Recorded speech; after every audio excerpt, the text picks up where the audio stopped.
नमस्कार दोस्तों, TNC bullet series में आपका हार्दिक स्वागत और अभिनंदन है। दोस्तों, जैसा कि आपको पता है कि रोज सुबह 7 बजे हम टीएनसी बुलेट सीरीज के माध्यम से एक इम्पोर्टेंट टॉपिक जो है वो आपके सामने लेके आते हैं। उस टॉपिक से रिलेटेड जो भी हमारे पास में डाउट होते हैं उन सबको हम क्लियर करते हैं। साथ के साथ उस टॉपिक पे चर्चा होती है कि इन फ्यूचर में जो है वो एग्जाम में क्वेश्चन कहाँ से पूछे जा सकते हैं, वो सारी चीजें हम बताते हैं। आज का हमारे पास में टॉपिक है दोस्तों अल्जाइमर्स डिजीज। ये टॉपिक जो है वो उन बच्चों के लिए स्पेशली डेडिकेटेड है जिन्होंने यूट्यूब के ऊपर बहुत बार कमेंट्स किया था कि सर अल्जाइमर्स डिजीज करवा दीजिए, अल्जाइमर डिजीज करवा दीजिए। तो दोस्तों ये स्पेशली आपके लिए जिन्होंने कमेंट किया था, क्योंकि दोस्तों कमेंट वही बच्चे कर पाते हैं जो अपनी पढ़ाई से रिलेटेड जो है वो कॉन्शियस होते हैं, डेडिकेटेड होते हैं। भाई कहते हैं कि नो स्टडी नो कन्फ्यूजन। तो जिन बच्चे या जो बच्चे स्टडी नहीं करेंगे उनको तो कोई कन्फ्यूजन नहीं रहेगा। जो बच्चे पढ़ते हैं उनको लगता है कि यार ये डिजीज जो है वो हमें पढ़नी चाहिए या इस टॉपिक में हमें जो है वो प्रॉब्लम आ रही है, तो जो पढ़ाई कर रहे हैं और फिर उनको दिक्कत आई, उन्होंने मुझे बताया कि सर ये डिजीज करवा दीजिए।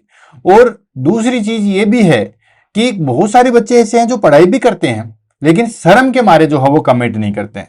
ऐसा लगता है जैसे कमेंट करेंगे तो हमें जो है वो क्राइम कर रहे हैं। ऐसा नहीं है दोस्तों, बिल्कुल क्लास हमारे लिए ओपन है, फ्री ऑफ कॉस्ट क्लास है। आपके कैरियर, आपकी जॉब के लिए जो है वो ये क्लासें लागू की है। तो इसमें आपको कोई भी डाउट रहे, अच्छी बुरी चीज का भी हम स्वागत करते हैं। कैसा भी कमेंट हो, अच्छा कमेंट होगा अच्छी बात है, हमारा मोटिवेशन बढ़ेगा। बुरा कमेंट होगा तो हम इंप्रूवमेंट करेंगे। तो क्लास जैसी भी हो एटलीस्ट करना चाहिए। और कोई भी सब्जेक्ट का कोई भी टॉपिक अगर आपको दिक्कत कर रहा है, समझने में प्रॉब्लम आ रही है या वो टॉपिक हार्ड है, आप हमें बताइए, हम उसको बहुत इजी तरीके से जो हो यहाँ पे कंप्लीट करेंगे। क्लियर है? तो आप कमेंट कर सकते हो। ये कमेंट बॉक्स 24 आवर्स आपके लिए ओपन है, आराम से कीजिए। जो भी आपके मन में है वो आप बात हमसे जो है वो कर सकते हैं। आज की बुलेट सीरीज के अंदर हमारे पास में टॉपिक है वो रहेगा दोस्तों अल्जाइमर्स डिजीज। अल्जाइमर्स डिजीज और पार्किंसंस डिजीज, इनके बारे में काफी ज्यादा रिक्वेस्ट की गई थी। पार्किंसंस डिजीज तो ऑलरेडी जो है मैंने 3-4 दिन पहले जो है वो करवा दिए। आज हम ले लेते हैं हमारे पास में अल्जाइमर्स डिजीज के बारे में। क्वेश्चन आंसर की बात करते हैं कि अल्जाइमर्स डिजीज से जो है वो किस तरीके के कौन कौन सी क्वेश्चन पूछे जाते हैं। तो दोस्तों अल्जाइमर्स डिजीज से जो है वो हमारे पास में बिल्कुल स्ट्रेट और बेसिक क्वेश्चन पूछे जाते हैं। एक बार अगर हम इसको ढंग से पढ़ लेंगे देन उसके बाद जो है वो हमारी चीजें जो है वो कंप्लीट हो जाएगी। इसमें इंट्रोडक्शन से रिलेटेड पूछे जाते हैं कि किस चीज की प्रॉब्लम आती है। देन उसके बाद में इसमें पूछा जाता है कि कौन से जो है वो एसिटाइल कोलिन या हम कहें कौन से न्यूरोट्रांसमीटर है वो अफेक्टेड होते हैं। इसके साइन सिम्टम्स क्या होते हैं, किस तरीके से आइडेंटिफाइल होता है।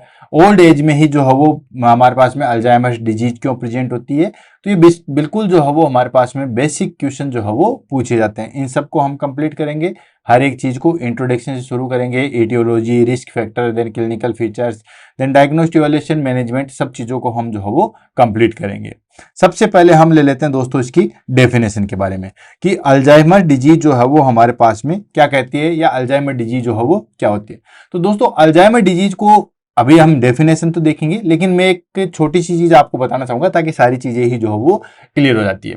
देखो हर एक चीज की जो है वो लाइफ साइकिल होती है, चाहे कोई भी हो। इवन हमारे पास में वॉच है, वो भी शुरू में अच्छी चलेगी लेकिन धीरे धीरे जो है वो उसका फंक्शन स्लो हो जाएगा। बेस्ट एग्जांपल लेते हैं मोबाइल। मोबाइल शुरू में बहुत अच्छा चलता है लेकिन वैसे जैसे जैसे उसकी मेमोरी भरती जाती है देन उसके फंक्शन जो है वो थोड़े स्लो हो जाते हैं। होते हैं या नहीं होते? क्योंकि अपने को देखो कंसेप्ट क्लियर करना है। और बहुत सारे बच्चे ये कहते हैं कि सर आपके जो पढ़ाने का तरीका है ना वो सबसे अच्छा है।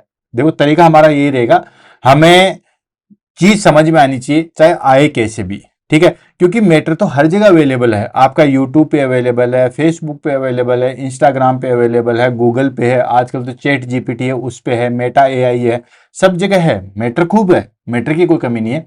बात है कि उस मैटर को हम कितने अच्छे तरीके से समझ सकते हैं, वो मेजर चीज है।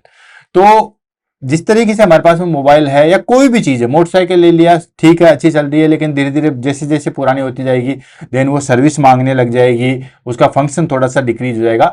सेम चीज हमारे ऊपर भी चलती है, हमारी बॉडी भी तो एक मशीन है, ठीक है। तो धीरे धीरे क्या होता है जैसे जैसे एज बढ़ती है ना, तो हमारे पास में जो न्यूरॉन्स है उनकी कैपेसिटी जो है वो स्लो पड़ जाती है। ठीक है, उसके रीजन अभी हम पढ़ेंगे क्यों स्लो पड़ जाती है। एक्चुअली उसमें बहुत सारे जो है वो एटोफी आ जाती है, देन उसके बाद उसमें एक प्रोटीन आती है, स्पेशली अभी हमारे पास में आएगा टाउ प्रोटीन, वो आ जाती है, और बहुत सारी चीजों का चेंजेज आता है, वो धीरे धीरे जो है वो डीजनरेटिव फेज में आ जाती है, जिसकी वजह से क्या होता है कि वो न्यूरॉन्स उतने एक्टिव नहीं रह पाते जितने कि हमारे पास में यंग एज में रहते हैं। जैसे फॉर एग्जाम्पल ये मैं पेन हूं, इस पेन को मैं जोर से उछालूं तो मैं इस हाथ से तुरंत कैच कर सकता हूं, ठीक है, या बॉल को अपन कैच करते हैं, क्लियर। लेकिन जैसे जैसे उम्र बढ़ती है वैसे वैसे क्या होता है, जजमेंट हमारे पास में, जजमेंट देन क्विक डिसीजन की कैपेसिटी जो है वो धीरे धीरे डिक्रीज होती है। आपने देखा होगा क्रिकेट मैच में अगर एक दो कैच छूट जाए तो बहुत सारे लोग कमेंट करते हैं कि यह बूढ़ा हो चुका है, इसको रिटायर कीजिए, ठीक है, या क्विकली शॉट नहीं मार पाता, या दौड़ने की कैपेसिटी कम हो जाती है तो उसको कहते हैं कि अब ये बूढ़ा हो गया, इसको जो है वो रिटायर कीजिए। एक्चुअली क्या आता है कि जो हमारे पास में स्पेशली नर्वस सेल्स है, ठीक है, वो डिजनरेटिव फेज में पहुंच जाती है, उसकी वजह से क्विक डिसीजन, मेमोरी, वो सब चीजें जो है वो लॉस हो जाती है। कुल मिला के यहाँ कहें कि एक कंडीशन आती है जिसको हम कहते हैं डिमेंशिया, ठीक है। तो डिमेंशिया वाली कंडीशन आती है, डिमेंशिया में क्या होता है, एक तो मेमोरी लॉस होने लग जाती है, दूसरा हमारे पास में जो जजमेंट की कैपेसिटी है, जो क्विक की, कि भाई जैसे बॉल आ रही है इसको छोड़ें या आगे बढ़ें, ठीक है, रोड हम क्रॉस कर रहे हैं तो भाई रोड पे हम दौड़ के क्रॉस करें या रुक जाएं, तो जो जजमेंट की जो कैपेसिटी है, जो हमारे पास में मेमोरी से रिलेटेड चीजें हैं, वो चीजें चेंज हो जाती है, जिसको हम क्या कहते हैं, अल्जाइमर्स डिजीज। तो जैसे जैसे बूढ़े होंगे हमारे नर्व में जो है वो स्टिमुलेशन, देन उसके बाद जो हमारे पास में न्यूरोट्रांसमीटर की जो है वो सीक्रेशंस, इन सब चीजों की जो है वो कमी हो जाती है, डेफिशिएंसी हो जाती है, नर्व भी जो है वो धीरे धीरे डिजनरेटिव फेज में पहुंच जाती है, जिसकी वजह से हमारे पास में मेमोरी, जजमेंट एंड कोग्यूल जो कॉग्निटिव बिहेवियर है वो चेंज हो जाता है, जिसमें बाकी सारी चीजें चेंज होती है, जैसे जजमेंट की कैपेसिटी है, एक्टिविटी ऑफ डेली लिविंग है, वो सारी चीजें जो है वो चेंज हो जाती है, जिसको हम क्या कहते हैं दोस्तों, अल्जाइमर्स डिजीज कहते हैं। क्लियर, यही चीज है, ठीक है। तो देखो डेफिनेशन लेते हैं, आई थिंक समझ में आ गया, जो मैं कंक्लूजन आपको समझाना चाह रहा हूं वो सारी चीजें आपको जो है वो समझ में आ गई होगी। अब लेते हैं हम Alzheimer's disease. Alzheimer's disease is a progressive, irreversible and neurodegenerative disorder characterized by memory loss, cognitive decline, behavior changes and impairment daily function. बिल्कुल सीधी और सपाट डेफिनेशन इसने दी है कि अल्जाइमर डिजीज जो है वो क्या है दोस्तों, एक प्रोग्रेसिव, प्रोग्रेसिव का मतलब क्या होता है, प्रोग्रेस करने वाली, जैसे आपका नॉलेज डेली बुलेट सीरीज लेने से जो है वो प्रोग्रेस कर रहा है, डेली जो है वो आपका नॉलेज बढ़ रहा है, कम तो नहीं हो रहा, हमेशा जो है वो कुछ ना कुछ जो है उसमें इंक्रीज ही मिलता है, डिक्रीज नहीं होता। तो ये जो है वो हमारे पास में एक प्रोग्रेसिव है। इरिवर्सिबल, इरिवर्सिबल का मतलब होता है, एक होता है रिवर्सिबल, रिवर्सिबल का मतलब वापस अपनी जगह पे आ जाना, वो होता है रिवर्सिबल। इरिवर्सिबल का मतलब एक बार अगर हो गई है तो वापस उस कंडीशन में नहीं आती। तो धीरे धीरे जो न्यूरॉन्स हमारे पास में डैमेज होने लगे वो वापस रिकवर नहीं होते, ठीक है। जैसे मान लो मेरे को अभी फीवर हुआ, ठीक है, अभी टेम्परेचर जो है वो 100 डिग्री पहुंच गया, लेकिन उसके बाद थोड़ी देर बाद वापस से नॉर्मल आ गया, ये हो गया रिवर्सिबल। इरिवर्सिबल क्या है, एक बार पहुंच गया तो दोबारा वापस नीचे नहीं आएगा, ठीक है। तो अल्जाइमर डिजीज जो है वो एक progressive, irreversible, neuro degenerative disorder. Neuro degenerative आ गया हमारे समझ में कि जो हमारे पास में नर्व जो है वो धीरे धीरे डैमेज होने लग जाती है, ठीक है। तो अल्जाइमर डिजीज जो है हमारे पास में एक progressive, irreversible, neuro degenerative disorders है, ठीक है, जिसके अंदर क्या हो जाता है, हमारे पास में मेमोरी लॉस हो जाती है, कोग्निटिव डिक्लाइन या कोग्निटिव जो बिहेवियर है वो डिक्रीज हो जाते हैं, और बिहेवियर चेंजेज आ जाते हैं। बिहेवियर इन द सेंस जैसे चिड़चिड़ा होना, कहते हैं ना कि बच्चे और बूढ़े का मन एक जैसा हो जाता है, तो बिहेवियर चेंज हो जाते हैं, एंड इंपेयर्ड डेली फंक्शनिंग, ठीक है, और उसकी वजह से हमारे पास में जो डेली फंक्शनिंग है वो इंपेयर्ड हो जाते हैं, ठीक है ना। वो क्या होते हैं कि वो इंपेयर्ड हो जाते हैं, जिसमें सारी चीजें आ जाती है, बोलने, चलने, खाने पीने, मेमोरी, ये सब चीजें जो है वो आ जाती है। तो अल्जाइमर डिजीज जो है वो एक progressive, irreversible, neuro degenerative disorder है, जिसके अंदर हमें जो है basically memory loss, cognitive decline, behaviour changes and impairment daily functioning जो है वो देखने को मिलता है। यानी कि आप ये समझ सकते हो कि जैसे बूढ़े की कंडीशन आ जाती है, बूढ़ों में क्या क्या चीजें हो जाती है, वो चीज हो गई हमारे पास में Alzheimer's disease, and it is the most common cause of dementia in older age, ठीक है। और धीरे धीरे कई बार क्या होता है कि ओल्ड एज में जो है वो डिमेंशिया हो जाता है। अब डिमेंशिया क्या है, ठीक है, बहुत सारी टर्म्स है, जैसे 3 में आपको टर्म्स बताता हूं। एक डिमेंशिया होता है, एक डेलीरियम होता है, एक डिलीजन होता है। बच्चों को सबसे ज्यादा कंफ्यूजन यही आता है। तो सबसे पहले हम लेते हैं दोस्तों डिमेंशिया। डिमेंशिया क्या है कि डिमेंशिया में हमारे पास में मेमोरी लॉस हो जाती है, देन उसके साथ साथ जजमेंट कैपेसिटी जो है वो डिक्रीज हो जाती है। जजमेंट का माना आपको क्रिकेट वाला एग्जांपल आपको अच्छी तरीके से दे दिया। तो हमारे पास में डिमेंशिया में मेमोरी लॉस और जजमेंट की जो है वो कैपेसिटी डिक्रीज होती है, उसको कहते हैं डिमेंशिया। तो जो बुढ़ापे में डिमेंशिया होता है, ठीक है, बुढ़ापे में जो डिमेंशिया होता है उसका मोस्ट कॉमन कोज जो है वो अल्जाइमर डिजीज है, ठीक है। यानी कि अगर मान के चलिए 100 लोगों में डिमेंशिया हो रहा है तो उसमें 80% जो है वो डिमेंशिया का कारण क्या रहेगा, अल्जाइमर्स डिजीज रहेगा। एक होता है डिलीरियम। डिलीरियम होता है क्लाउडीनेस ऑफ कॉन्शियसनेस, मतलब कोई चीज फिक्स नहीं होती है उसको, ठीक है।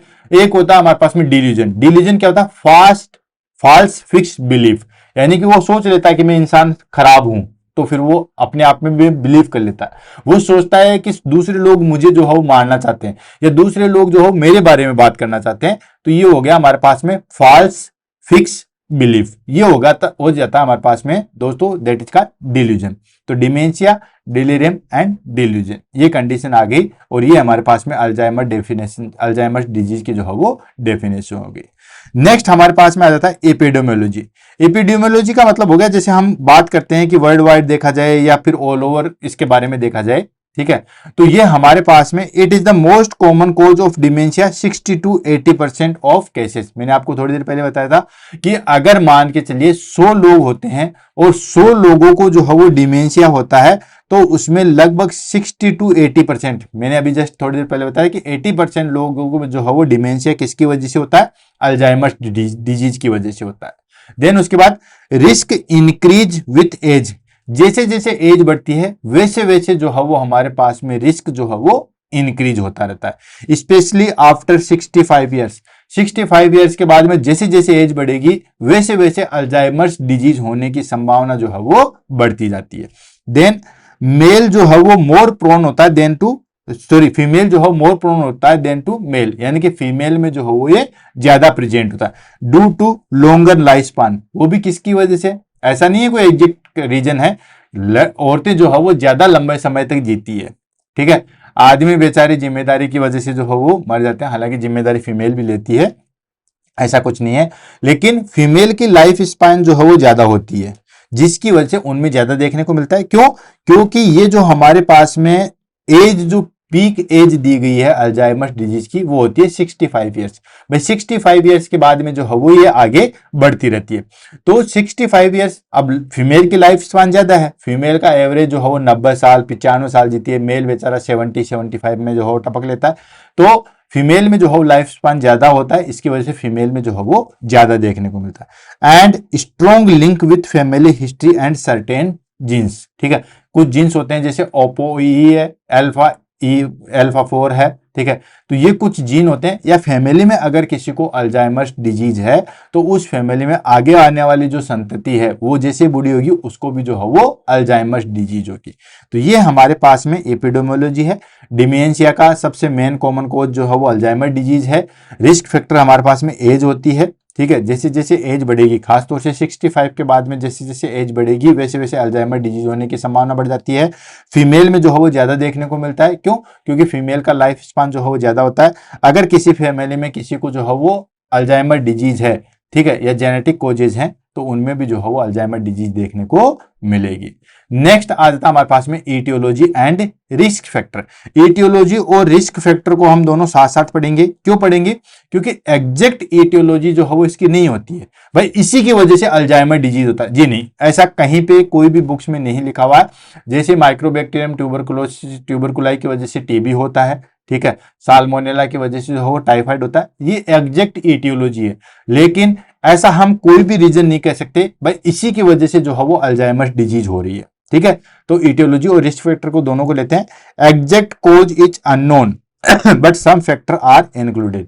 एग्जैक्ट कोज जो है वो अननोन है, ठीक है, कि इसी की वजह से जो है वो हमारे पास में अल्जाइमर डिजीज हो रही है, ऐसा कहीं पे भी नहीं है। हाँ, रिस्क फैक्टर है। रिस्क फैक्टर में हम पहले नॉन मॉडिफाइबल को ले लेंगे, देन उसके बाद मॉडिफाइबल फैक्टर को ले लेंगे।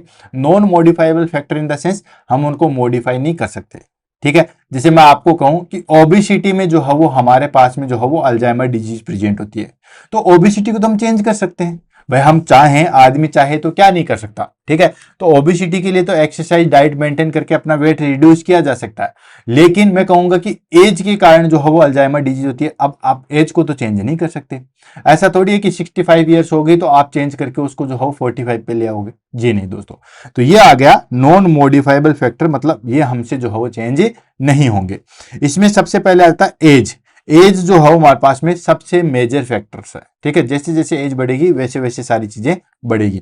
सेकेंड आता है जेनेटिक। जेनेटिक में मैंने आपको बताया था फेमिलियर अल्जाइमर डिजीज। अगर किसी फैमिली में, ग्रुप में या किसी फैमिली मेंबर्स में जो है वो अल्जाइमर डिजीज है, जो कि बेसिकली जो है वो डायरेक्ट प्रोपोर्शनेट होता है हमारे पास में जीन से रिलेटेड, यानी कि किसी फैमिली में जो है वो ऐसे जीन प्रेजेंट है जो कि अल्जाइमर डिजीज को जो है वो प्रमोट करते हैं, ठीक है। तो उस फैमिली में भी जो है वो हमारे पास में अल्जाइमर डिजीज देखने को मिलेगी। And APOE and epsilon 4 allyl जो है वो हमारे पास में अल्जाइमर डिजीज को जो है वो इंक्रीज कर देते हैं। अभी थोड़ी देर पहले देखा था फैमिली हिस्ट्री, ऑफ कोर्स अगर फैमिली में किसी को अल्जाइमर डिजीज है तो आगे वाली जो भी संतति जैसे जैसे बूढ़ी होगी उसमें भी अल्जाइमर डिजीज होने की संभावना जो है वो बढ़ जाती है।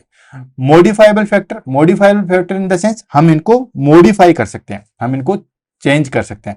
जैसे पहला है हमारे पास में कार्डियोवेस्कुलर रिस्क फैक्टर, जैसे हाइपरटेंशन है, डायबिटीज है, हाइपरलिपिडमिया है, स्मोकिंग है, ये भी जो है वो हमारे पास में अल्जाइमर डिजीज को जो है वो प्रमोट करते हैं। यानी कि कोई पर्सन अगर मान के चलिए हाइपरटेंशन से सफर कर रहा है अपनी लाइफ में या अपनी जवानी के टाइम पे जो है वो हाइपरटेंशन उसको रहा है या उसको डायबिटीज रहा है या हाइपरलिपिडमिया। हाइपरलिपिडमिया मतलब इंक्रीज लिपिड इन ब्लड, ठीक है। ब्लड के अंदर जो है वो लिपिड की संख्या, देखो मिया आ गया, ठीक है।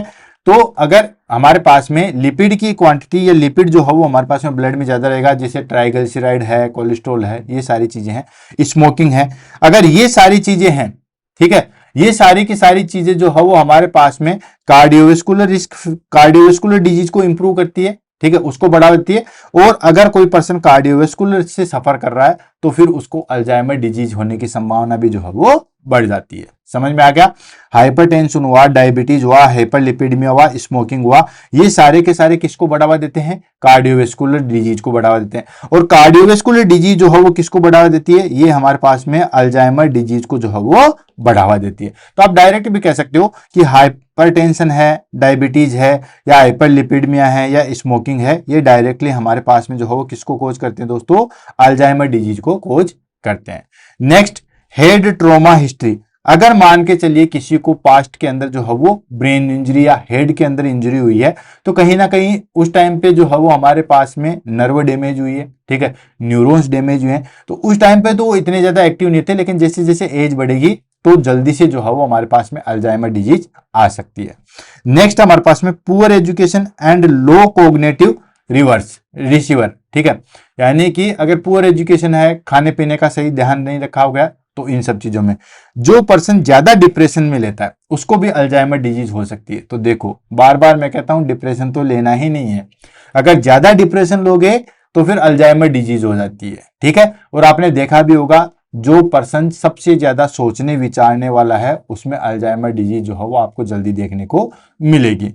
नेक्स्ट आता है हमारे पास में सेडेंटरी लाइफ स्टाइल, बस खा लिया, सो लिया, कोई वर्क नहीं, कोई एक्टिविटी नहीं है, उनमें भी जो है वो अल्जाइमर डिजीज होने की संभावना जो है वो बढ़ जाती है।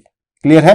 तो ये हमारे पास में कुछ मॉडिफाइबल रिस्क फैक्टर थे। Cardiovascular risk factor, head trauma, poor education, depression and sedentary life style. Exact aetiology जो है वो नहीं होती है, रिस्क फैक्टर थे। रिस्क फैक्टर में हमने मॉडिफाइबल, नॉन मॉडिफाइबल दोनों को हमने जो है वो पढ़ लिया था। अब आ जाता हमारे पास में पैथोफिजियोलॉजी, कि ये जो है हमारे पास में एग्जैक्ट अल्जाइमर्स डिजीज में जो है वो होता क्या है, थोड़ा सा ध्यान से समझना है, ठीक है, क्योंकि यही समझने वाली जो है वो यहाँ पे चीज है। एक्चुअली क्या होता है? Alzheimer disease involve degeneration. Degeneration का मतलब होता है कि कोई भी चीज जो है वो धीरे धीरे डैमेज होती है, किसी की वर्क कैपेसिटी डिक्रीज होती है, उसको कहते हैं डीजनरेशन।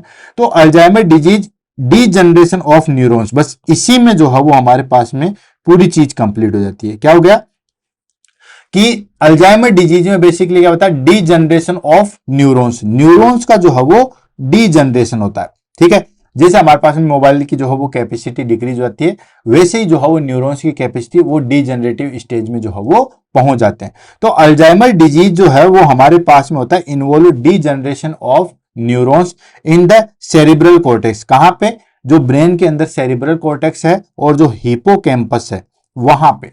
ठीक है, यानी कि सेरिब्रल कॉर्टेक्स जो ब्रेन का बीच वाला पार्ट हमारे पास में, सेरिब्रल कॉर्टेक्स, ठीक है, और जो हिपोकैम्पस है जो बेसिकली हमारे पास में थिंकिंग, ठीक है, मेमोरी और जजमेंट के लिए रिस्पॉन्सिबल होता है। ठीक है, तो हमारे पास में हिपोकैम्पस, ठीक है, और सेरिब्रल कॉर्टेक्स में जो न्यूरॉन्स है उनका डीजेनरेशन चालू हो जाता है, जिसको हम क्या कहते हैं, अल्जाइमर्स डिजीज। समझ में आ गया कि जो हमारे पास में ब्रेन के अंदर जो सेरिब्रल कॉर्टेक्स है और ब्रेन के अंदर जो हिपोकैम्पस है उसके अंदर जो न्यूरॉन्स होता है उनका डीजनरेसिव या डीजनरेशन जो है वो शुरू हो जाता है, जिसकी वजह से क्या होता है, फिर न्यूरॉन्स की उनके डैमेज की वजह से क्या होता है, अल्जाइमर्स डिजीज होगी। अब किस तरीके से कैसे कैसे होता है उसको हम लेते हैं।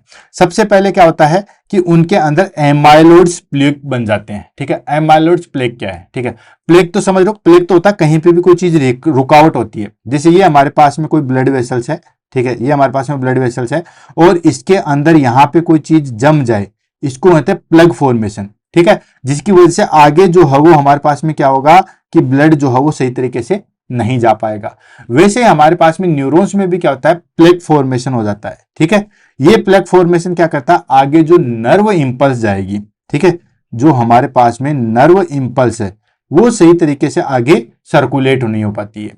ठीक है, और उसकी वजह से क्या होता है, फिर हमारे पास में फंक्शन जो है वो डिस्टर्ब हो जाते हैं। देखो होगा क्या, एक्यूमुलेशन ऑफ बीटा एमाइलोइड प्रोटीन, ये भी एग्जाम काफी बार जो है पूछा गया था कि अल्जाइमर डिजीज के अंदर क्या होता है। तो दोस्तों अल्जाइमर डिजीज के अंदर जो बीटा एमाइलोइड प्रोटीन्स है वो जम जाती है, वो जो है वो इकट्ठा हो जाती है।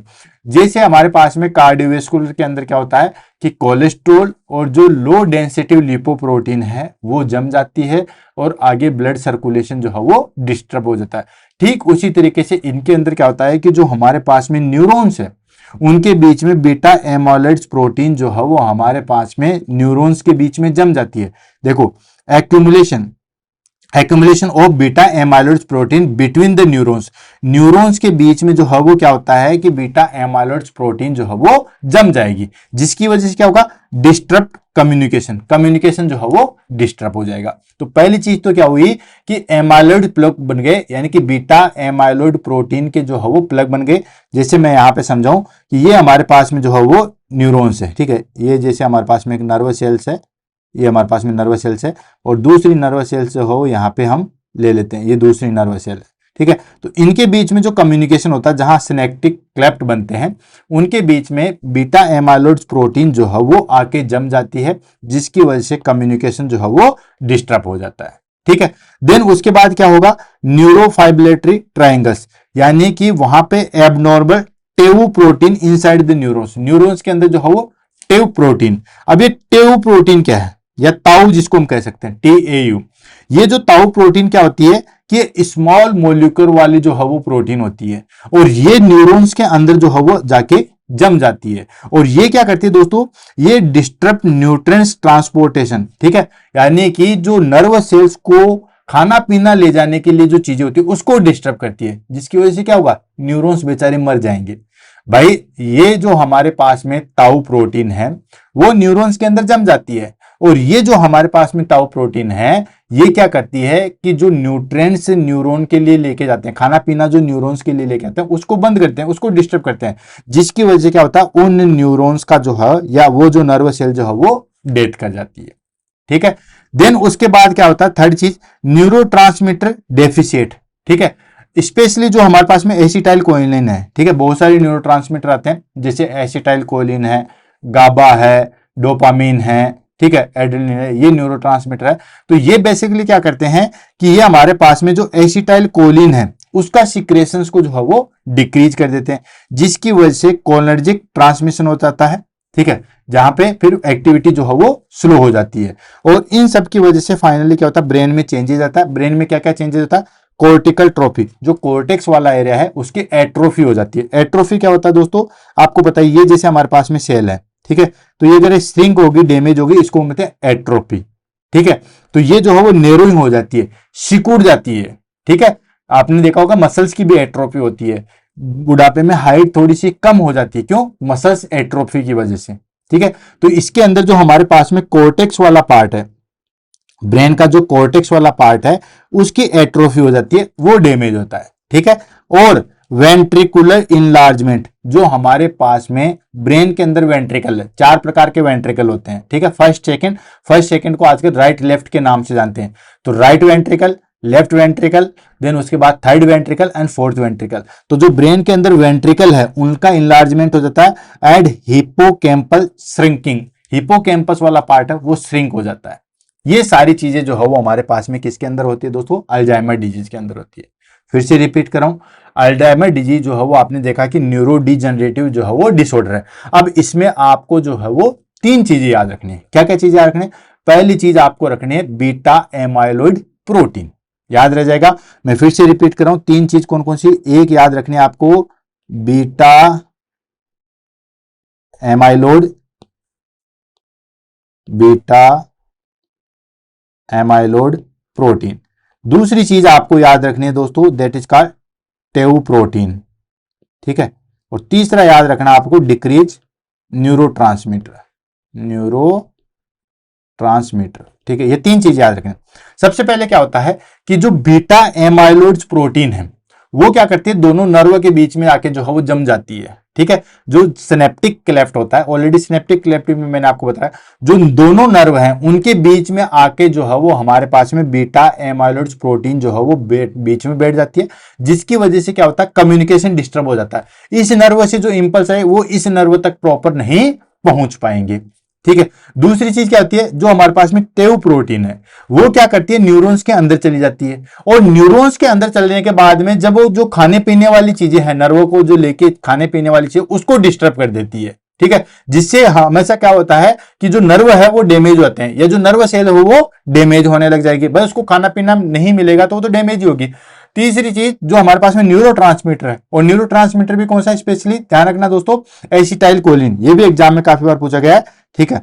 एसिटाइल कोलिन जो है उसका सीक्रेशन से डिक्रीज कर देते हैं। अब देखो, बीटा एमाइलोइड प्रोटीन ने जो है वो कम्युनिकेशन स्लो कर दिया, ठीक है। नर्व इंपल्स एक पर्सन से या एक नर्व से दूसरी नर्व पे नहीं जा पा रहे, बहुत कम जा पा रहे हैं। दूसरा जो हमारे पास में टेउ प्रोटीन था, ठीक है, वो क्या क्या, उसने जो है वो खाने पीने की चीजें बंद कर दी, ठीक है। और फिर फाइनली जो है वो न्यूरोट्रांसमीटर जो है वो डिक्रीज हो गए। इसकी वजह से ब्रेन के अंदर जो है वो स्पेशली सेरेब्रल कॉर्टेक्स है वहां पे एट्रोफी हो जाती है, वेंट्रिकल इनलार्जमेंट हो जाता है, और जो हिपोकैम्पस है वो श्रिंक हो जाएगा। और ये फिर सारी चीजें जो है वो हमारे पास में क्या आएगी, जो हमारे पास में थिंकिंग है, जो हमारे पास में मेमोरी है, जो जजमेंट वाली चीजें हैं, वो सारी डिस्टर्ब हो जाएगी, जिसी को हम क्या कहते हैं दोस्तों, अल्जाइमर्स डिजीज कहते हैं। आई थिंक तीनों चीज जो है वो आपको क्लियर हो गई होगी। क्लियर। नेक्स्ट चलते हैं हमारे पास में stages of Alzheimer disease. Stages की बात करें तो इसके अंदर हमारे पास में माइल्ड और सीवियर 2 स्टेज होती है, ठीक है। अर्ली स्टेज, सॉरी 3 स्टेज होती है, अर्ली, मिडल एंड मॉडरेट, ठीक है। 3 स्टेज में हम बढ़ते हैं आगे कि क्या क्या चीज होती है। सबसे पहले आती है हमारे पास में माइल्ड स्टेज। माइल्ड स्टेज के अंदर क्या होता है दोस्तों, सबसे पहले स्टार्टिंग होती है, ठीक है। अल्जाइमर डिजीज जो है वो सबसे पहले स्टार्टिंग होती है, उसमें सबसे पहले आ जाता है हमारे पास में दैट इज का सबटल मेमोरी लॉस, यानी कि स्टार्टिंग में शुरू में जो छोटी छोटी चीजें हैं वो मेमोरी लॉस होने लग जाएगी, ठीक है। स्पेशली रिसेंट इवेंट, जैसे कल किसकी सब्जी बनाई थी वो चीजें याद नहीं रहेगी, फिर सोचने लगी अच्छा कल क्या हुआ था। मतलब जो हमारे पास में मेमोरी लॉस है वो स्टार्टिंग हो जाएगा, ठीक है, बिल्कुल स्टार्टिंग हो जाएगा। एंड उसके बाद वर्ड फाइंडिंग डिफिकल्टी, ठीक है। कोई स्पेशली वर्ड जो है हम ढूंढना चाहेंगे कि यार इस जगह ये चीज आनी चाहिए, ठीक है, ये वर्ड आना चाहिए, ठीक, तो वो सारी चीजें जो है वो डिफिकल्टी हो जाएगी। जैसे मान लो किसी पर्सन को जो है वो हेजिटेशन है, तो वो कहेगा कि मेरे को ऐसा फील हो रहा है, देखो मुझे ऐसा लग रहा है, मतलब वो उस वर्ड को फाइंड नहीं कर पा रहा, ठीक है, इस वर्ड को जो है वो फाइंड नहीं कर पाया, तो वर्ड फाइंडिंग डिफिकल्टी जो है वो स्टार्ट हो जाती है। And difficulty performing complex task, जो कॉम्प्लेक्स टास्क है, जो बड़ी बड़ी चीजें हैं, जैसे मान लो लंबा पूरा सेंटेंस बोलना है, वो चीजों में जो है उसको दिक्कत आने लग जाएगी। एंड माइल्ड पर्सनैलिटी चेंजेज, थोड़ा थोड़ा जो है वो हमारे पर्सनैलिटी में जो है वो चेंजेज आने लग जाएगा। तो ये है हमारे पास में सबसे पहली stage, that is called mild stage. इसको हम अर्ली स्टेज के नाम से भी जानते हैं। इसके अंदर क्या होता है, स्टार्टिंग में थोड़ी थोड़ी मेमोरी लॉस होना जो है वो स्टार्ट हो जाएगा। देन कोई भी एक अप्रोप्रिएट वर्ड जो है वो उसको हम फाइंड आउट नहीं कर पाएंगे। Then difficulty performing complex task, जो कॉम्प्लेक्स टास्क है उसको परफॉर्म जो है वो नहीं कर पाएंगे। एंड लिटिल बिट जो है वो पर्सनैलिटी के चेंजेस आ जाएंगे। ये हो गए हमारे पास में माइल्ड स्टेज। सेकेंड आ जाता है हमारे पास में, that is called middle stage. इसको हम कहते हैं मॉडरेट स्टेज। अब इसके अंदर हमारे साइन सिम्टम्स जो है वो और ज्यादा इंप्रूव हो जाएंगे। इंप्रूव मतलब और ज्यादा खतरनाक आ जाएंगे। क्या क्या आ जाएगा, increase memory loss and confusion. ठीक है, पर्सन को पहले तो थोड़ी थोड़ी इवेंट ही याद नहीं रहते थे, अब बड़ी बड़ी चीजें भी याद जो है वो नहीं रहेगी। मेमोरी लॉस जो है वो बढ़ जाएगा और कंफ्यूजन जो है वो ज्यादा बढ़ जाएगा। Then difficulty recognise familiar peoples. ठीक है, परिवार में कोई दूर के सदस्य हैं उनको भी थोड़ा पहचानने में जो हो दिक्कत आने लग जाएगी। ठीक है, उसको बताना पड़ेगा कि हाँ ये हमारे बुआ जी के पोते के ये है। ठीक है तो हालांकि आजकल के जमाने में तो ये चीज ज्यादा देखने को मिलती है, लोग जानबूझ के भी जो है वो नहीं पहचानते हैं। ठीक है, तो उसमें हमारे पास में जो फेमिलियर पीपल है उसको जो है वो पहचानने में दिक्कत आने लग जाएगी। And impaired judgement and reasoning, वही कैपेसिटी है, जजमेंट की जो कैपेसिटी है, रीजनिंग की जो कैपेसिटी है वो इम्पेयर्ड हो जाएगी। एंड वेंडरिंग बिहेवियर, बिहेवियर जो है वो हमारे पास में चेंजेस हो जाएगा। And assistant needed for daily activity, जो हमारे पास में डेली एक्टिविटी है, ठीक है, जैसे कोई भी काम करना है तो उसमें थोड़ा सा असिस्टेंट की जरूरत पड़ेगी। ठीक है, जैसे गाड़ी के अंदर बैठना है या सीढ़ियां चढ़ना है तो उसके अंदर जो है वो कोई ना कोई हेल्प की जो है वो जरूरत पड़ेगी। ये हो गई हमारे पास में दोस्तों मॉडरेट या हम कहें मिडिल स्टेज। ठीक है, यानी कि उससे ज्यादा कॉम्प्लेक्स वाली स्टेज आ गई। इसमें मेमोरी लॉस इंक्रीज हो जाता है, कंफ्यूजन इंक्रीज हो जाता है। देन फेमिलियर पीपल को भी जो है वो पहचानने में दिक्कत आ जाती है। जजमेंटल इंपेयर्ड हो जाता है, वेंडरिंग बिहेवियर हो जाता है। एंड कोई भी कार्य करते हैं, मतलब कोई बड़ा कार्य करते हैं तो उसमें एक्टिविटी की जो है वो जो भी एक्टिविटी करते हैं उसमें असिस्टेंट की जरूरत होती है। लास्ट आ जाता है हमारे पास में लेट स्टेज, जिसको हम सीवियर स्टेज के नाम से भी जानते हैं। ये सबसे ज्यादा सीवियर होती है। इसमें क्या होता है कि सीवियर मेमोरी लॉस होता है, मतलब खुद की क्लोज मेंबर को भी नहीं पहचान पाएगा। ठीक है, कि कई बार आपने देखा होगा कि बूढ़े लोग होते हैं, इतने उनकी मेमोरी लॉस हो जाती है कि वो खुद के लोगों को भी नहीं पहचान पाते। ठीक है, खुद के बेटे को या खुद की बेटी को, उनको भी जो है वो पहचान नहीं पाते। उसको हम कहते हैं लेट स्टेज या सीवियर स्टेज। इसमें क्या होता है, unable to recognise close family members, close family में कोई मेंबर्स है उसको भी जो है वो नहीं पहचान पाएंगे। And loss of verbal communication, verbal communication भी जो है वो लॉस हो जाता है। जैसे हम बातचीत कर रहे हैं, क्या कर रहे हो, खाना खाने, तो वो भी जो है वो खत्म हो जाता है। वो फिर इशारों में कहेगा। ठीक है, पानी पीने के लिए या फिर खाना खाने के लिए या कपड़े चेंज करने के लिए इशारों में कहेगा। वर्बल कम्युनिकेशन जो है वो हट जाता है। देन उसके बाद इनकंटिनेंसी। ठीक है, इनकंटिनेंसी आती है, चाहे वो हमारे पास में यूरिन पास आउट हो, चाहे स्टूल पास आउट हो, उसमें जो है वो इनकंटिनेंसी आ जाएगी। नेक्स्ट बेड रिडन, कंप्लीटली जो है वो हमारे पास में बेड पे बैठ जाएगा। ठीक है, अपनी तरफ से कुछ भी जो है वो नहीं कर पाएगा, सारे दिन में जो है वो बेड पे ही रहेगा। एंड रिक्वायर्ड टोटल केयर, हर चीज के लिए जो है वो उसको पर्सन की जरूरत रहेगी, चाहे वो ब्रश कराने से रिलेटेड हो, चाहे वो अपने नहाने से रिलेटेड हो, चाहे कपड़े चेंज करवाने से रिलेटेड हो, कोई भी एक्टिविटी हो उसमें जो है वो उसको फुल्ली वो जो है वो डिपेंडेंट हो जाता है। ये आती है हमारे पास में लेट स्टेज। क्लियर हो गया।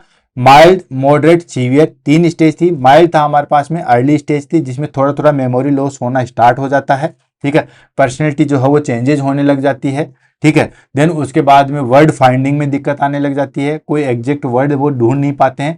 सेकंड था हमारे पास में that is called moderate. Moderate में क्या होता है कि उसको मेमोरी लॉस और ज्यादा चेंजेस हो जाता है, दूर के रिश्तेदारों को जो है वो नहीं पहचान पाता, कुछ एक्टिविटी में उसको जो है वो असिस्टेंट की जो है वो जरूरत पड़ने लग जाती है। लेट स्टेज सबसे ज्यादा सीवियर है, जिसमें सारा कम्युनिकेशन सब चीजें हट जाती है, टोटली जो है वो डिपेंडेंट हो जाता है, सारी चीजें जो है वो दूसरा करके ही जो है वो देता है।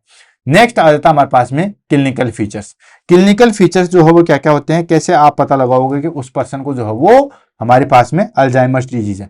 तो वैसे तो हमने मेजर सारी चीजें पढ़ ली है कि उसकी मेमोरी लॉस हो जाएगी, उसका जजमेंट लॉस हो जाएगा, इम्पेयरमेंट हो जाएगा, ये सारी चीजें हैं। ठीक है, तो हम दोनों को ले लेते हैं। पहले हम कॉग्निटिव सिम्टम्स को ले लेंगे, देन बिहेवियर सिम्टम्स को जो है वो हम लेंगे। ठीक है, दोनों सिम्टम्स को लेंगे कि क्या क्या चीजों में जो है वो चेंजेज आते हैं। सबसे पहले हम ले लेते हैं कॉग्निटिव सिम्टम्स। कॉग्निटिव मतलब जो हमारे पास मेमोरी से रिलेटेड है उन सब चीजों को। तो मेमोरी लॉस हो जाएगा। ठीक है, शॉर्ट टर्म मेमोरी लॉस पहले होता है and long term memory loss जो है वो बाद में अराइज होगा। ठीक है, शुरुआत जो है वो शॉर्ट टर्म मेमोरी लॉस से होगी, देन उसके बाद जो है वो आगे आगे बढ़ेगा। तो सबसे पहले मेमोरी लॉस जो है वो स्टार्ट हो जाएगा। ठीक है, जैसे ही जो है वो हम कोई चीज को कहेंगे उसको याद रहना जो है वो धीरे धीरे कम हो जाएगा। तो हम समझ सकते हैं कि इसको हो सकता है अल्जाइमर डिजीज हो। देन सेकंड आता है disorientation. Disorientation in the sense उसको टाइम प्लेस पर्सन का पता नहीं रहेगा, क्या टाइमिंग है उसको नहीं पता रहेगा। वो देखेगा तो समझेगा कौन सी जगह पे है, घर पे है या कहीं घूमने आए हुए हैं, ये सारी चीजें।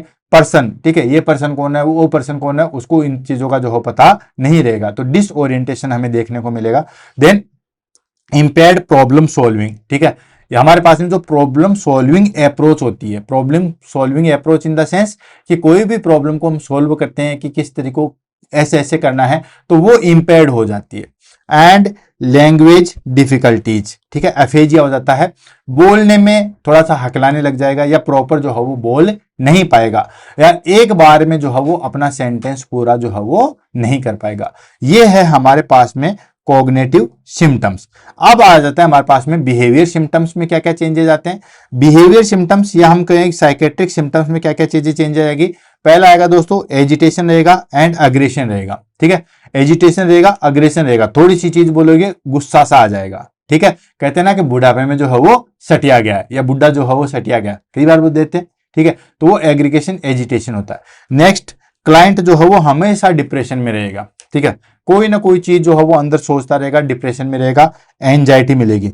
एंड हेल्यूसिनेशन देखने को मिलेगा, डिल्यूजन देखने को मिलेगा। ठीक है, हेल्यूसिनेशन क्या है दोस्तों, हेल्यूसिनेशन है कि विदाउट परसेप्शन, विदाउट स्टिमुलाई भी जो है वो उसको फील करता है। ठीक है, एक होता है इल्यूजन, एक होता है हेल्यूसिनेशन। इल्यूजन में तो क्या होता है, ऑब्जेक्ट प्रेजेंट होता है, जैसे हम रस्सी को जो है वो सांप समझ लेते हैं, तो वो तो हो गया इल्यूजन। लेकिन हेल्यूसिनेशन में क्या है कि कोई चीज है ही नहीं, ऑब्जेक्ट प्रेजेंट नहीं है, फिर भी हम उसको जो है वो आइडेंटिफाई करते हैं। जैसे वो कहेगा कि देखो घंटियां बज रही है, देखो उधर घोड़ों की आवाज आ रही है, जबकि ऐसा कुछ भी जो है वो नहीं होता है। ऑडिटरी भी होता है, ठीक है, देन ऑडिटरी भी होता है, देन विजुअल भी होता है, टेस्टिकुलर भी होता है, बहुत सारी चीजों में होता है। ठीक है, डिल्यूजन, डिल्यूजन आपको पता ही है दोस्तों, डिल्यूजन फास्ट फिक्स बिलीफ। ठीक है, यानी कि वो फिक्स सोच लेगा कि मैं अपनी जगह सही हूं, या उसको लगेगा कि सब लोग मेरे बारे में ही बात कर रहे हैं, मेरी ही बुराई कर रहे हैं। ठीक है, जहां कहीं भी बैठेगा फैमिली मेंबर को देखेगा तो सोचेगा कि ये सब लोग मेरी बुराई कर रहे हैं। ठीक है, तो इसके अंदर हमारे पास में डिल्यूजन हो जाएगा। डिल्यूजन का मतलब हो गया हमारे पास में that is called false fix belief.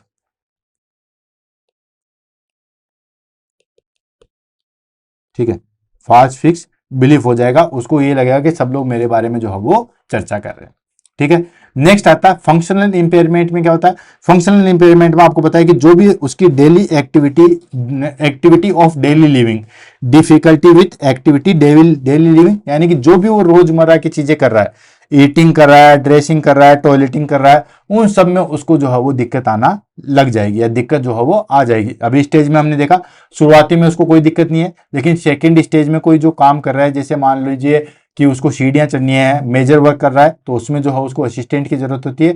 Third stage में टोटली जो है वो डिपेंडेंट हो जाता है हर चीज के लिए, खाने से रिलेटेड हो, कपड़े पहनने से रिलेटेड हो, टॉयलेट जाने से रिलेटेड हो, हर चीज में जो है उसको डिफिकल्टी आ जाती है।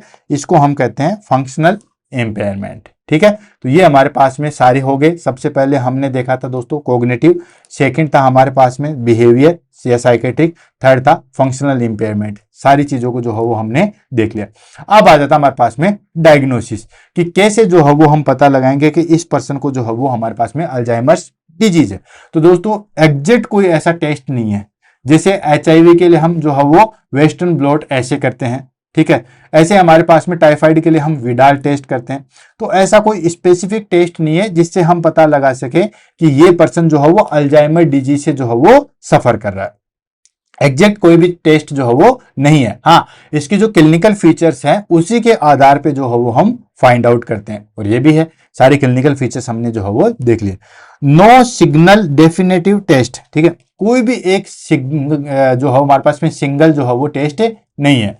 नो सिंगल डेफिनेटिव टेस्ट, कोई भी एक पर्टिकुलर ऐसा टेस्ट नहीं है जिससे हम ये फाइंड आउट लगा सके या ये कह सकें कि इसको जो है वो अल्जाइमर डिजीज है। हाँ, based on clinical evolution and ruling out other causes, ठीक है, हम क्लिनिकल बेसिस के आधार पे जो है वो रूल आउट कर सकते हैं कि इसको जो है वो प्रॉब्लम्स है।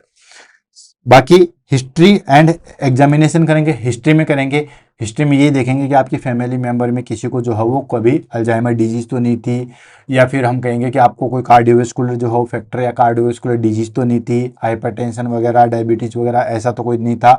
तो वो सारी हिस्ट्री और वो सारी चीज़ जो है हम चेक करेंगे। देन उसके बाद detail history from patient and care giver, यानी कि उसको जो केयर गिवर मतलब उसको जो दे रहे हैं, उसकी जो केयर कर रहे हैं, उसके जो रिलेटिव हैं उनसे और पेशेंट से जो है वो हम टोटल हिस्ट्री जो है वो कलेक्ट करेंगे, ठीक है।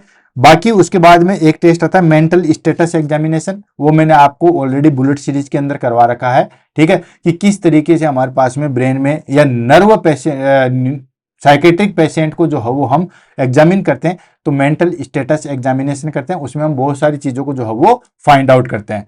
तो मेंटल स्टेटस एग्जामिनेशन करते हैं या मिनी मेंटल स्टेटस एग्जामिनेशन के द्वारा भी जो है वो हम चेक कर सकते हैं कि इस पर्सन को जो है वो हमारे पास में अल्जाइमर डिजीज है या नहीं है। हालांकि अल्जाइमर डिजीज के लिए नहीं किया जाता मेंटल स्टेटस एग्जामिनेशन, एक्चुअली हमारे पास में मेंटल स्टेटस एग्जामिनेशन जो है वो साइकेट्रिक डिसऑर्डर को जो है वो फाइंड आउट करने के लिए जो है वो किया जाता है। क्लियर है। नेक्स्ट आ जाता है हमारे पास में इन्वेस्टिगेशन। इन्वेस्टिगेशन में हम कैसे पता लगाएंगे कि इसको जो है वो हमारे पास में अल्जाइमर डिजीज है। तो इन्वेस्टिगेशन में हम न्यूरो इमेजिंग, ये काफी हद तक बेनिफिशियल है। न्यूरो इमेजिंग कैसे दोस्तों, भाई हमारे पास में जो नर्व इंप्रूवमेंट है, खासतौर से जो ब्रेन के अंदर एट्रोफी हो रही है, ठीक है, उसको हम एमआरआई सीटी स्कैन के द्वारा जो है वो पता लगा सकते हैं। 3 चीजें मैंने आपको बताई थी, क्या होता है, ब्रेन एट्रोफी होता है, वेंट्रिकुलर एनलार्जमेंट होता है एंड हिपोकैम्पस श्रिंक होता है। ये 3 चीजें मैंने बताई थी। तो ये तीनों चीजें हम जो है वो एमआरआई एंड सीटी स्कैन के द्वारा जो है वो हम देख सकते हैं, ठीक है। तो न्यूरो इमेजिंग टेस्ट जो है वो हमारे लिए काफी हद तक जो है वो बेनिफिशियल है। न्यूरो इमेजिंग में हमारे पास में सबसे पहले आएगा MRI and CT scan, magnetic resonance imaging and computed tomography. इसमें हम क्या देखेंगे दोस्तों, ब्रेन एट्रोफी देखेंगे, वेंट्रिकुलर इनलार्जमेंट देखेंगे एंड हिपोकैम्पस हमारे पास में, ठीक है, हमारे पास में हिपोकैम्पस एट्रोफी था वो हम देखेंगे, ठीक है। ये सारी चीजें जो हिपोकैम्पस एट्रोफी के बजाय हिपोकैम्पस श्रिंक हम कह देते हैं, ठीक है, हिपोकैम्पस श्रिंक जो है हम देखेंगे। नेक्स्ट पेट स्कैन देखेंगे, पोजिट्रॉन इमेजिंग टोमोग्राफी, ठीक है। इसमें क्या होता है दोस्तों, शो हाइपोमेटाबॉलिज्म इन अफेक्टेड ब्रेन टिश्यू। मैंने आपको बताया था कि जो हमारे पास में टाउ प्रोटीन है वो क्या करती है कि जो न्यूट्रिएंट्स है वो हमारे पास में न्यूरॉन्स तक नहीं जाने देती है, ठीक है।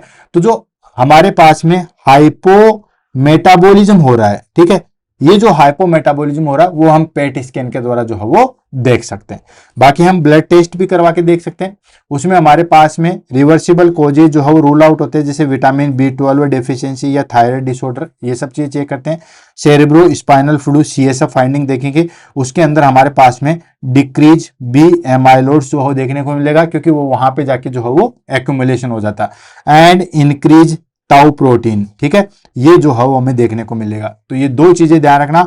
CSF काफी ज्यादा इंपॉर्टेंट होता है, इसमें हमारे पास में बीटा एमाइलोइड्स जो है वो डिक्रीज मिलेंगे, क्योंकि वो बीटा एमाइलोइड्स जो है वो वहां जाके जम गए हैं, ठीक है। और जो हमारे पास में ताउ प्रोटीन था वो इंक्रीज मिलेगा, जो न्यूरॉन्स के अंदर जो है वो जाके जम जाती है, जो कि फिर जितने भी न्यूट्रिएंट्स है उनको अफेक्ट करती है। तो ये हो गया हमारे पास में इन्वेस्टिगेशन। अब आ जाता है हमारे पास में मैनेजमेंट, यानी कि किस तरीके से आप जो है वो अल्जाइमर डिजीज का जो है वो मैनेजमेंट करोगे। अब मैनेजमेंट में हमारे पास में जो है वो चीजें आती है, कोई स्पेशल कोई सर्जिकल मैनेजमेंट तो है नहीं, ठीक है। ऐसा तो है नहीं है कि नर्व जो है वो हम चेंज कर देंगे, दूसरे पर्सन के निकाल के दे देंगे, जी नहीं दोस्तों। इसमें हमारे पास में सबसे पहले हम 2 ही चीज करते हैं, एक मेडिकल मैनेजमेंट करते हैं, देन उसके बाद नर्सिंग मैनेजमेंट जो है वो इंपॉर्टेंट होता है, उसकी केयर करने। तो देयर इज नो क्योर, ठीक है, ऐसा कोई पर्टिकुलर जो है वो नहीं है कि ये कार्य करने से अल्जाइमर डिजीज फिनिश हो जाएगा, नहीं।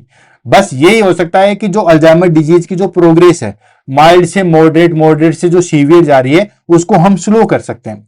बाकी ऐसा कभी भी नहीं होगा कि हम ये ट्रीटमेंट दे देंगे तो उसको अल्जाइमर डिजीज खत्म हो जाएगी ना, ऐसा कभी भी नहीं होगा कि अल्जाइमर डिजीज थी, जैसे हम कहते हैं कि थोड़े दिन पहले जो है उसको ट्यूबरकुलोसिस था लेकिन डोट्स थेरेपी दी तो टीबी अब जो है वो खत्म हो गई है, या टीबी की छोड़ो मलेरिया की हम ले लेते हैं, ऐसी कोई डिजीज। तो ऐसा कोई स्पेसिफिक नहीं है कि ये ट्रीटमेंट देने के बाद उसको अल्जाइमर डिजीज हट जाएगी, नहीं, उसको जो है वो यही हो सकता है कि जो प्रोग्रेस हो रहा था अल्जाइमर डिजीज जो आगे आगे बढ़ रही थी उसको हम स्लो जरूर कर सकते हैं, बाकी कुछ नहीं कर पाएंगे।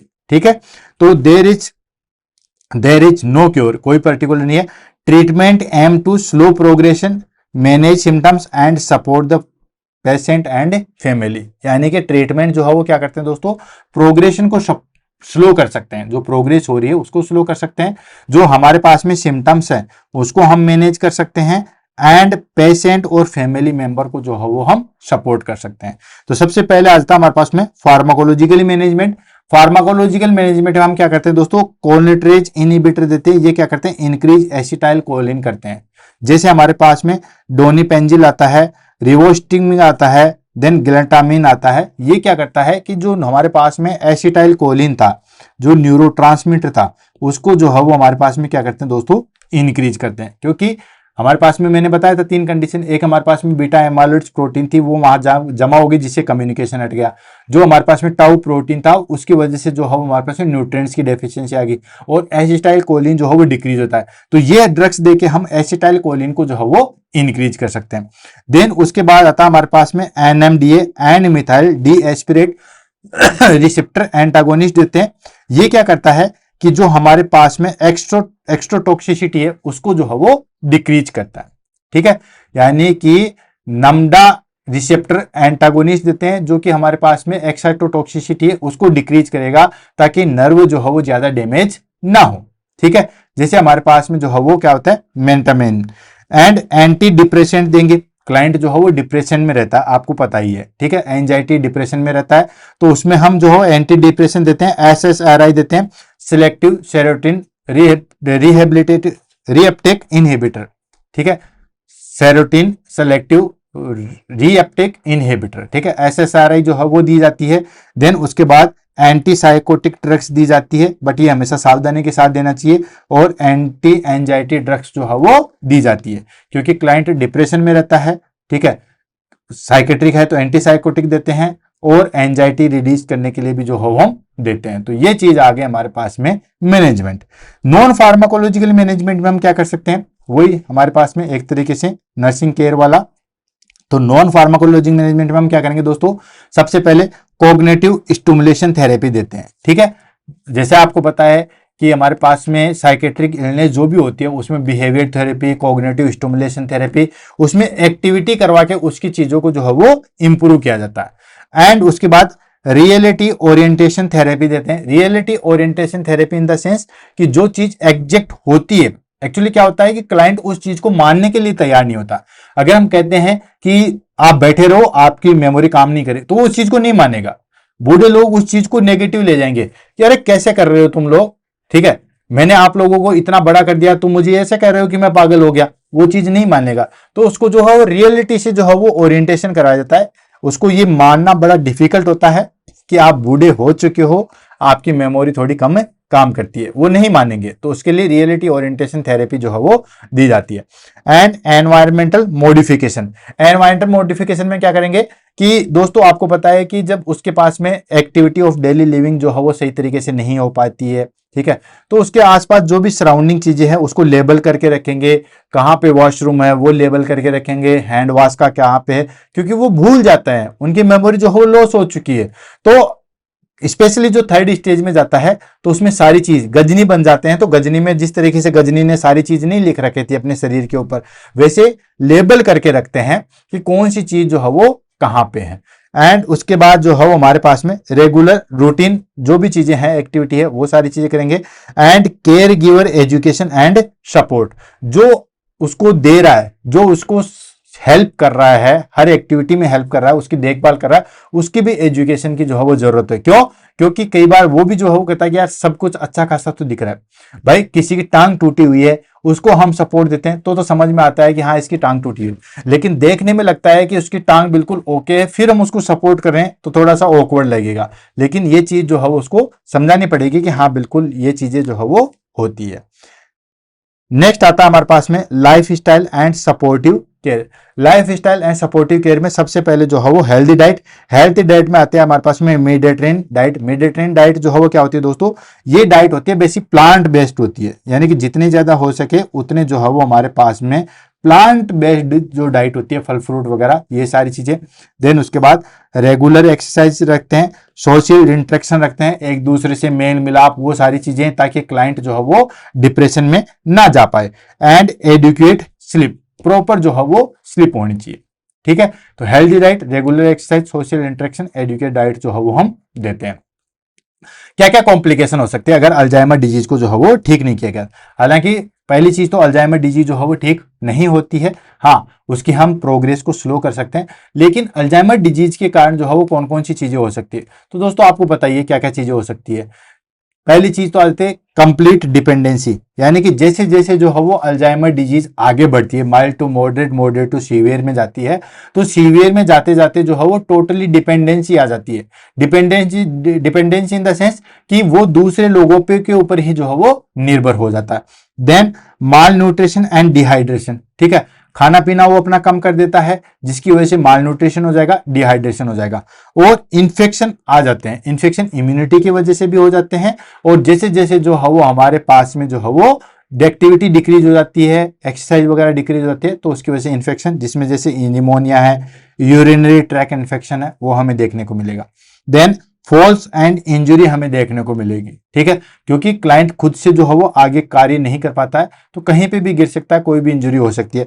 प्रेशर सोर्स, क्लाइंट जो है वो कई कई बार थर्ड स्टेज में होता है तो सारे दिन भर बेड रिडन होता है, ठीक है, बेड पे ही पड़ा रहेगा, तो क्लाइंट अगर बेड पे ही पड़ा रहेगा तो उस पर प्रेशर अल्सर या प्रेशर सोर होने की संभावना हो जाती है। Death usually due to secondary infection, अगर मान के चलिए और ज्यादा इन्फेक्शन, ठीक है, आ जाएंगे तो फिर डेथ भी हो सकती है। ये हो गया हमारे पास में दोस्तों कॉम्प्लिकेशन। नेक्स्ट आ जाता है प्रोग्नोसिस। प्रोग्नोसिस की बात करें तो इसमें जो है वो प्रोग्नोसिस मैंने आपको पहले बता दिया था कि कंप्लीटली प्रोग्रेशन जो है वो नहीं होता है, हाँ progressive decline over the years, ठीक है, average survival after diagnosis 8 to 10 years, ठीक है, यानी कि प्रोग्नोसिस बहुत कम होता है, हालांकि अपन उस प्रोग्रेस को जो है वो स्लो कर सकते हैं, बाकी इसमें जो है वो हमारे पास में 8 to 10 ईयर भी जो है वो लग जाते हैं। लास्ट आ जाता है हमारे पास में, that is called nursing management. Nursing management में हम क्या करेंगे उसको हम ले लेते हैं।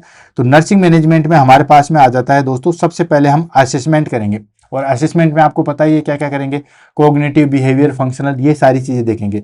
तो कोग्निटिव स्टेटस देखेंगे, ठीक है, यानी कि उसकी मेमोरी, ये वाली चीजें जो है वो कहाँ तक, किस लेवल तक है। फंक्शनल एबिलिटी देखेंगे कि वो खुद से कितना कार्य करता है, खुद से जो है वो क्या क्या चीजें हो रही है। बिहेवियर एंड मूड को असेस करेंगे, एंड केयर गिवर स्ट्रेस को जो है वो असेस करेंगे। इन सबको असेस करने के बाद हम बनाते हैं नर्सिंग डायग्नोसिस। क्या क्या नर्सिंग डायग्नोसिस हो सकते हैं अल्जाइमर डिजीज में?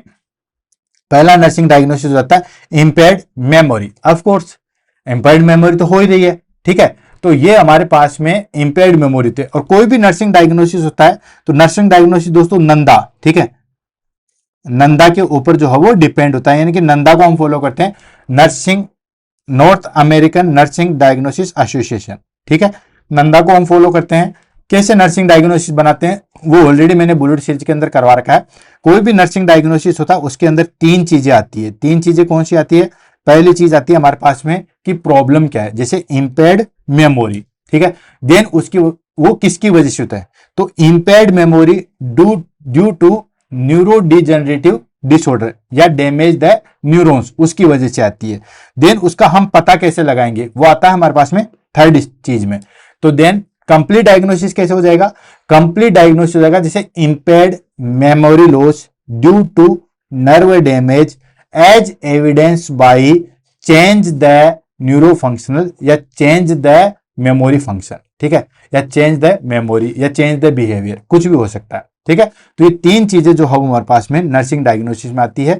तो इंपेयर्ड मेमोरी हो सकता है, सेल्फ केयर डेफिशिएट हो जाएगा, रिस्क फॉर इंजरी क्योंकि खुद से जो है वो कोई कार्य नहीं कर पाता है, and caregiver role strength जो है वो हमें देखने को मिलेगा। अब फटाफट जो है वो इसके इंटरवेंशन देख लेते हैं, देन उसको जो है वो फिनिश करते हैं। इंटरवेंशन की बात करें तो आपको बताइए कि अल्जाइमर डिजीज में बेसिकली हमारे पास में क्या है दोस्तों कि पर्सन खुद के जो है नर्व काम नहीं कर पाए, उसकी वजह से उसकी सारी चीजें चेंज हो रही है। तो वही सारी चीजें सबसे पहले मेंटेन सेफ एनवायरनमेंट देंगे ताकि वो गिर ना जाए, ठीक है। कोई भी हैजार्ड्स वाली चीजें उन सबको रिमूव कर देंगे। उसके बेड के आसपास ऐसी कोई चीजें नहीं रखेंगे कि गलती से अगर वो गिर भी जाए तो उससे ज्यादा चोट ना लग जाए, इसलिए मेंटेन सेफ एनवायरनमेंट रखेंगे। Then use clear simple instruction रखेंगे, ठीक है, बिल्कुल सीधी और सटीक इंस्ट्रक्शन रखेंगे, घुमा फिरा की लंबा चौड़ा जो है वो चीजें नहीं रखी जाएगी। And encourage independency in activity daily living as long as possible. Then उस क्लाइंट को हम एनकरेज करेंगे कि जो डेली एक्टिविटी है वो एटलीस्ट वो खुद से करें, ठीक है। जो भी एक्टिविटी है, ब्रशिंग है, बाथिंग है, कपड़े चेंज करना है, तो हम जो है वो उसको एनकरेज करते हैं, ठीक है। एनकरेज करेंगे ताकि वो अपनी एक्टिविटी को जो है वो अच्छे तरीके से कर सके। नेक्स्ट आता है एस्टैब्लिश स्ट्रक्चर्ड रूटीन। उसका जो है वो रूटीन जो है वो एस्टैब्लिश करेंगे। सुबह इतने बजे लगभग उठना है, देन उसके बाद जो है वो इतने बजे पार्क में जाना है, इस तरीके से जो है वो आपको घूमना है। तो ये जितने भी हमारे पास में प्लान है उसको जो है वो हम दोस्तों एस्टैब्लिश करेंगे, ठीक है। देन उसके बाद आता है प्रोवाइड ओरिएंटेशन क्लूज, ठीक है, यानी कि ओरिएंटेशन के जो है वो क्लूज, जैसे घड़ी, उसके कैलेंडर वगैरह, ताकि उसको पता रहे कि आज डेट क्या है, टाइम क्या हुआ है, ठीक है, उसको ये आभास रहे, ठीक है। वो सारी चीजें जो ओरिएंटेशन वाली चीजें जो है वो उसके आसपास रखेंगे, ठीक है, ताकि उसको, क्योंकि अल्जाइमर डिजीज में मैंने बताया था कि उसको ओरिएंटेशन जो है वो फेल हो जाता है। टाइम प्लेस पर्सन का उसको पता ही नहीं था क्या टाइम हो रहा है, कहाँ पे है, कौन पर्सन क्या है। तो कैलेंडर, क्लॉक, ये सारी चीजें रहेगी तो उसको एटलीस्ट ओरिएंटेशन रहेगा। देन उसके बाद support care giver with respect, care and counselling. जो भी उसको सपोर्ट दे रहे हैं, ठीक है, उनको भी जो है वो हम केयर गिवर को भी हम सपोर्ट करेंगे, उनकी भी काउंसलिंग करेंगे कि ये चीजें जो है वो बुढ़ापे में जो है वो नॉर्मल है। क्लियर है। अब बात आती है प्रिवेंशन, ठीक है। प्रिवेंशन इन द सेंस कि हम इससे किस तरीके से जो है वो बच सकते हैं, ठीक है। तो पहली तो चीज है कि while Alzheimer disease can not be fully prevented, ठीक है। ऐसा कोई चीज नहीं है कि अगर आप ऐसा कर लोगे तो कभी आपको अल्जाइमर डिजीज नहीं होगी, हो सकता है, ठीक है। ऐसा कोई एग्जैक्ट नहीं है कि अगर ऐसा कर लोगे तो अल्जाइमर डिजीज आपको नहीं होगी, ठीक है। ऐसा कोई फिक्स जो है वो नहीं है, बट रिस्क फैक्टर को आप रिड्यूस कर सकते हो। जैसे मान लीजिए कि 100 में से 10 लोगों को अल्जाइमर डिजीज होती है, तो हम कोशिश करेंगे, तो उसमें हमारे पास में ये सारी चीजें कोशिश करोगे तो हो सकता है 10 में से फिर 5 लोगों को ही हो, लेकिन ये कोई जरूरी नहीं कि 5 लोग कौन से हो सकते हैं, ठीक है। कई बार ये सारी चीजें करने के बाद में भी वो डिजीज हो सकती है। समझ में आया नहीं आया? फिर से रिपीट कर रहा हूं, ये बात कर रहा है प्रिवेंशन की, यानी कि क्या हम करें जिसकी वजह से हम अल्जाइमर डिजीज से जो है वो बच सकें। तो अल्जाइमर डिजीज से बचने के कोई स्पेसिफिक कोई रीजन नहीं है, कोई भी ऐसा कोज नहीं है जिससे आप अल्जाइमर डिजीज से बच सकते हो, ठीक है। हाँ, बट इतना जरूर है कि अगर आप ये जो हम काम करेंगे अगर ये कर लोगे तो चांसेस कम हो जाएंगे। जैसे 10 लोगों को अल्जाइमर डिजीज हो रही है तो 5 को हो जाएगी। अब वो 5 कौन कौन से आएंगे लकी पर्सन, ये कुछ नहीं पता है। तो पहली चीज है कंट्रोलिंग दी बीपी को कंट्रोल करना, डायबिटीज, कोलेस्ट्रॉल को जो है वो कंट्रोल करना। देन उसके बाद staying mental and social active, ठीक है, मेंटली और सोशली जो है वो आपको एक्टिव रहना है। एंड रेगुलर फिजिकल एक्सरसाइज, लगातार या रेगुलर जो है वो फिजिकल एक्सरसाइज करनी है। हेल्दी डाइट आपको लेनी है, ठीक है, proper healthy diet. And avoid smoking and excessive alcohol, बहुत ज्यादा मात्रा में जो है वो अल्कोहल या स्मोकिंग जो है वो नहीं करनी है। क्लियर है। तो दोस्तों इसी के साथ जो है वो आज की हमारे पास में डिजीज अल्जाइमर डिजीज जो है वो फिनिश होती है। बच्चों जिन्होंने रिक्वेस्ट की थी, आपको अच्छा लगा होगा आज की डिजीज पढ़ के। जो डाउट आपके थे वो सारे आई थिंक क्लियर हो गए होंगे। इसी के साथ हम आज की क्लास से अलविदा लेते हैं। लगातार 3 दिनों से हमारे पास में बड़ी बड़ी क्लासें आ रही है, ठीक है। 229 नंबर की भी बड़ी थी, 230 की भी थी, 231 वाली भी जो है वो हमारे पास में बड़ी क्लासें थी। कोई बात नहीं, क्लास बड़ी छोटी हो सकती है, लेकिन मेन चीज है आपका जो है वो कंसेप्ट क्लियर होना चाहिए। अगर आपका कंसेप्ट क्लियर हो रहा है तो बड़ी छोटी से कोई मतलब नहीं है। तो दोस्तों आज की क्लास से अलविदा लेते हैं, मिलते हैं कल सुबह 7 बजे। तब तक के लिए all the best, have a nice day. Thank you so much.